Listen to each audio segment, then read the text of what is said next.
control the risk of it, how they're going to report it, how much capital they're going to have to probably allocate for that, all that stuff. So that whole cultural piece is probably the most important part or the most important change that we got to make. And I think leadership plays a major role. In some way, what the regulators have been doing to the banks for the last 6-7 years is probably a prod on us to really look at our culture, at making that shift or trying to make that shift. We are here. Are we doing it very successfully? If I look around, maybe not. Maybe kind of 50-50. Some are not. Some are taking this as just mere compliance. If I can, dot the I and cross the T, the regulators would say it's all fine, everything will go away. I can go back to my business. Well, you probably can. And frankly, with interest rates going up, you can. You'll make a lot of money. You don't worry about money anymore. So this is the time as leaders to make a fundamental change in how we do our work, to ensure that where we are today does not occur again. It might cost you a bit of money actually to start with. And you've got to get some, you need to influence your leadership and create the case on why you need to invest that.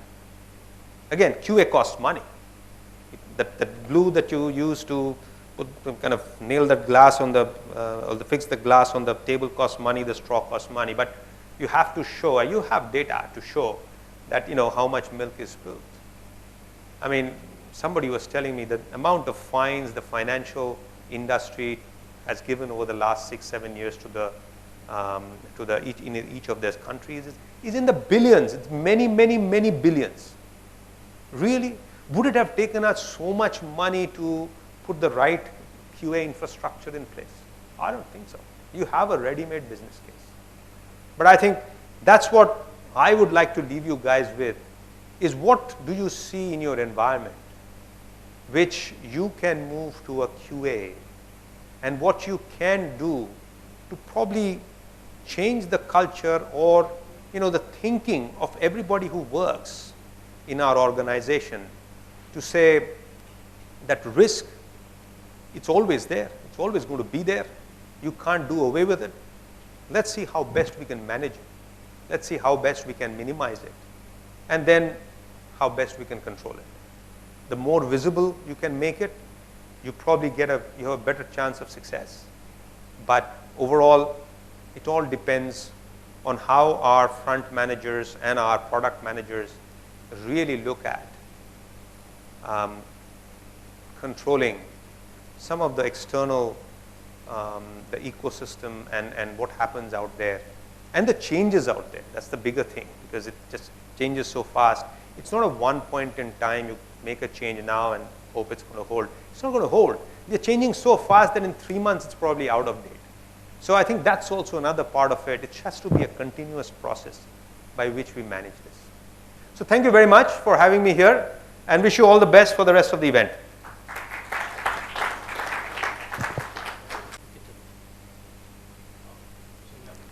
Thank you very much. Thank you.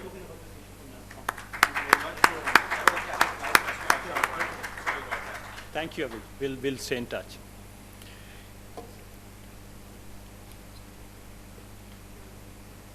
That's okay.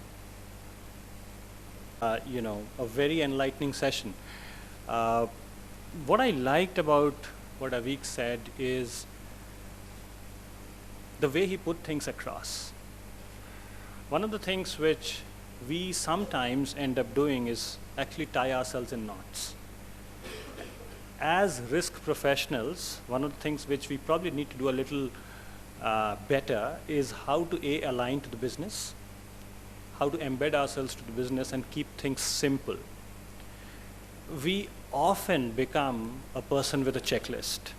We often take the role and even take the pride in being a policeman. I really liked the way Avik put things across at his level as the head of Wells Fargo for India, for Manila, and pretty much everything what Wells Fargo does outside US. He's the guy, he set up things. And myself and Shrikant were doing a little bit of an orientation call for him about, I think, last week, and we said, Avik, why don't you talk about your journey? How did you set up the ESG? Chandra is here, he was there on the call as well. But we have to give it to him for his sense of humor and the ease with which he navigated the topic. With that, we move to the next session today. Before that, my name is Arunab. My day job is to lead business continuity for HCL Technologies. I'm the Chief Continuity Officer. What I also like to do is contribute beyond that. I'm the Vice Chair for the Hyderabad chapter of BCI. And some of the things which Avik talked about it resonated so well with me because along the same principles, we are building the new risk program at HCL. It's still in its nascent stages, about 2 years old. We're trying to build something which is on the lines of a Wall Street bank without trying to ape things which don't apply to our industry. But when he talked about embedding yourself in business, 3 lines of defense, how do you move from reactive to proactive, it resonated so well. Looking forward to a very engaging session today. And moving on, like Vikrant talked about how the day is actually planned out. The first session is about someone coming from the Big Four and telling us, painting the landscape of risk with a broad brush. I have the privilege of, having Mahesh Ramakrishnan with us. Mahesh, why don't you join me? I'll just introduce you before you take over. Mahesh is a chartered accountant with 16 years of experience with all the Big Fours in the risk and compliance function. Mahesh has extensive experience in corporate governance, enterprise risk management, control assessment, business process reengineering, development of standard operating practices, SOX 404, and risk-based internal audit. His experience spans a wide range of industries from financial services, ITES, industrial and consumer businesses, manufacturing, automotive, and pharmaceuticals. Mahesh has worked extensively with boards and senior leadership teams in multinational corporations and advised them on governance and regulatory framework, its implementation, and related change management. Mahesh has performed internal audits for leading ITES organizations, manufacturing and financial services as well. He has worked on various SOX and IFC frameworks, implementation projects, and for various clients. So Mahesh took a flight from Bangalore, am I right, to be part of this session. And the couple of things which he would like to cover today is how is compliance evolving, number one. Number two, where does he see it going from here? And a very interesting concept on a paper which Deloitte wrote, I think about a week or 10 days back, about what's the need and context of modernization of compliance. So I'll leave you with Mahesh for the next 20 minutes. Hope you have a very enriching session. Mahesh.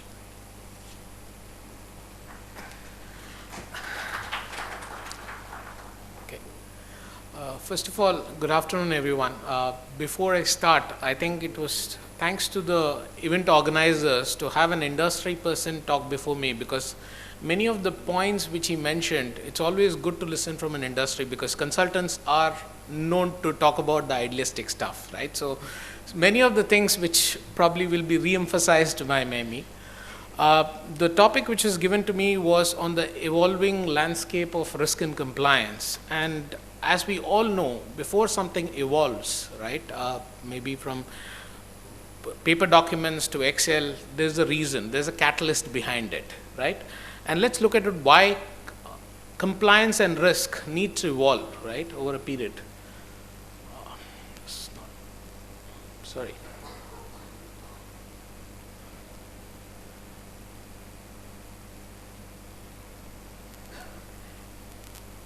Apologies, I think the battery is drained over here, so probably I'd like to change.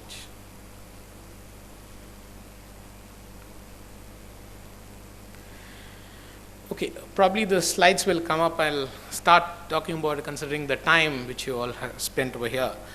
First is the new regulations, right? The number of new regulations which are coming in across the globe, and let's take it in India as well. In last 3 years, you had Companies Act coming up with re-emphasizing on the governance aspect of it. You had Ind AS changing, then you have GST, which is now coming in, which is going to probably change the landscape of how we operate, right? Multiple regulators. If I can take a smallest ITES company in India, right, a minimum number of regulations that might be applicable to them will be close to 200. So what you're talking about is the multiple regulations which one needs to go through, right? Second point, which in fact Avik mentioned, was on the achieving efficiencies, right? No one looks at now compliance as a tick in the box, right? You have to work with the business, make it more efficient, because now having a post-mortem or a QC will not work anymore. So you have to make it more efficient.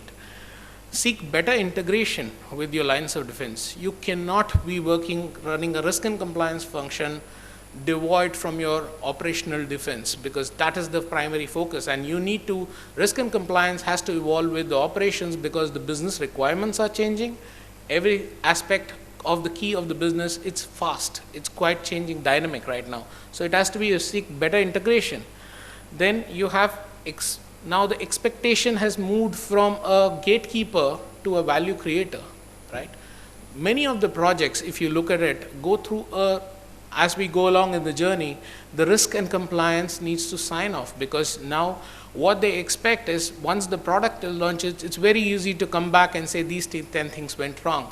What is important is how do you sign it up upfront. That is important. Risk fatigue. I'm sure if people in operations would have reiterated and agreed with me, the number of controls which are placed in an organizations are too many, and they always say we are tired of it. So obviously what risk and compliance needs to look at it, how you can make it preemptive, right? Technology changes. Now, if someone has to tell me that sometime 10, 15 years ago when Excel came in, how much Excel is going to be used, now Excel has gone past the number of data which you're going through, and the technology evolution which is going on is far too fast. And it's a double-edged sword. Now we are talking about cyber risk. There is new additional risks which have been added with the technology changes.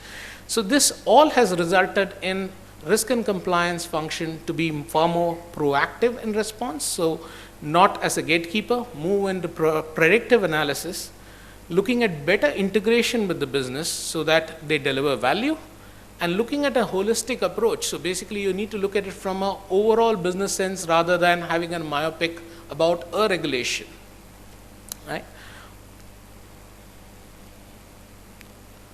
I'm sorry, this is still not working. Could you change the slide, please?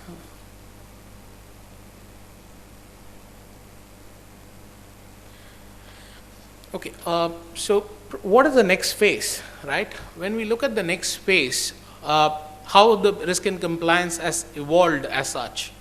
The first phase was the basic compliance, where most of the organization had defined checklist. There used to be an auditor who will come and check at the year end saying that these are my risks. There are preliminary awareness of little bit of risks which are facing the organizations. And if you look at it in India, there are quite a large of still business household which are still at the basic foundation stage, where they're looking at what is my compliance, because it is something which is that regulator should not question me.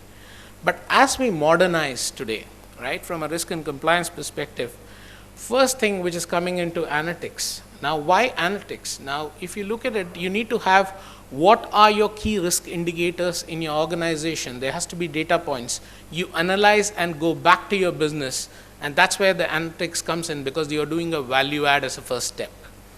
You start with better integration with the business, because risk and compliance needs to understand what are my risks the business is facing today and preempt them to say that what needs to be changed from that perspective. You have to align with the strategy of the organization. A risk and compliance, if there are certain new ventures which are going to, that's a